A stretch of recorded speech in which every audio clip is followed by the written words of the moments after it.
Hi guys, it's Miss Ryan here to introduce your next art project. Okay, so in school we are currently studying the book Holes. Okay, so you might or might not have heard of this. Okay, but if you haven't read it, yeah, I would definitely recommend having a read or having a research about it online. So we are going to link our art to our book Holes. So what I thought would be nice to do is to look at Aboriginal art. And I actually remember doing this when I was in high school. So I just thought that it would link really, really well to our class book. So Aboriginal art is basically art made by Indigenous Australian people. Okay, and I'll let you look up what Indigenous Australian people are. It includes work made in many different ways, including painting on leaves, wood carving, rock carving, sculpting, ceremonial clothing, and sand painting. So they are quite natural ways of working in art, using lots of things from nature. So Aboriginal art is closely linked to religious ceremonies or rituals. And I've just popped some examples of what Aboriginal art might look like. Okay, so you can see lots of the time it has got quite a lot of reoccurring repeating patterns. It's got spirals, circles, waves. So what I've done here, I have put a link here about the story of Aboriginal art. So mainly to do with the historic background of it, where it's come from, and who was mainly interested in it, who used it, how it was created. And then the link below are some general historic facts about Aboriginal art and culture. So I won't click on the links, I will let you guys do your own research. Okay, so feel free to make some notes about what you find out about Aboriginal art. So your task is you're going to create a mood board to investigate Aboriginal art.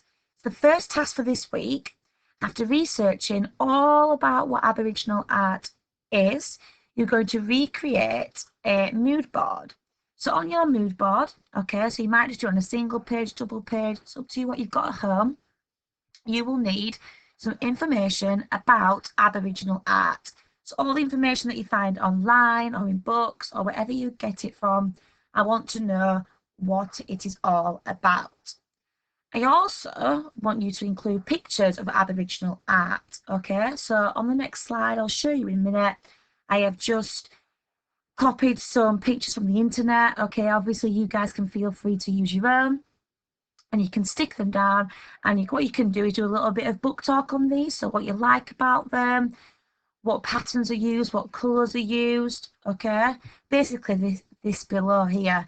So I want your opinion. Okay, do you like it? Don't you like it? Why? I want your thoughts, wonders, maybe even questions. Okay, about the technique that people have used to create this type of artwork. There could be occurring themes that might come up.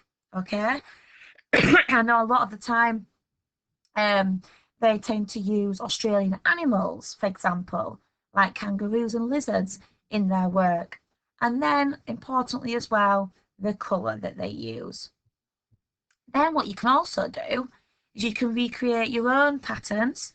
So you might want to stick a picture in, and then you might want to carry on that pattern. I know we've done this in class, and that can be quite effective and quite fun. So you could use a range of different medium to do this.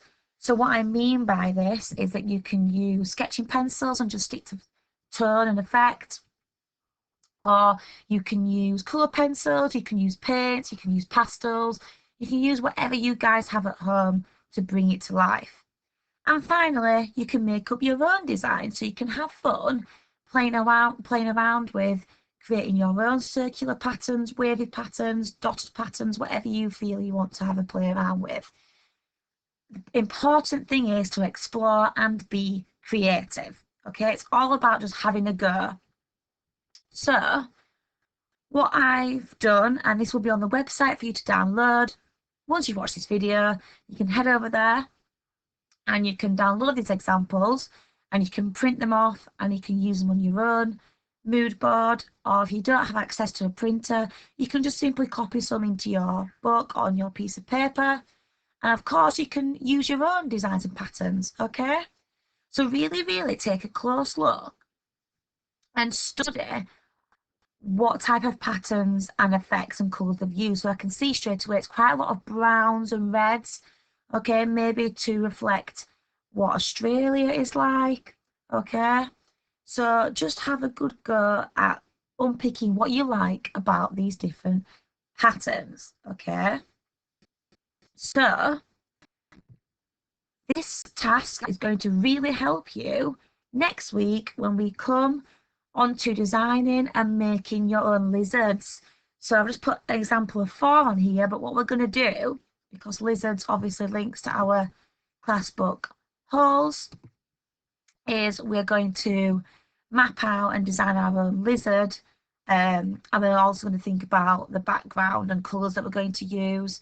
Okay, so as you can see, the dotting effect is used a lot here, and the circular effects. And I also really like how you've got like an outline here going around the lizard. Okay, and here as well. So we're going to have a play around next week into making our own lizard designs. So have a go at researching what Aboriginal art is all about, especially the historic side of it. And I'm really, really looking forward to seeing what you guys come up with, okay? So please, please, please email us, sorry, any of your work, post it on Twitter. I want to see what you guys are doing at home, okay? So have fun with this. Let us know how you've got on, and we can't wait to see it. See you next week.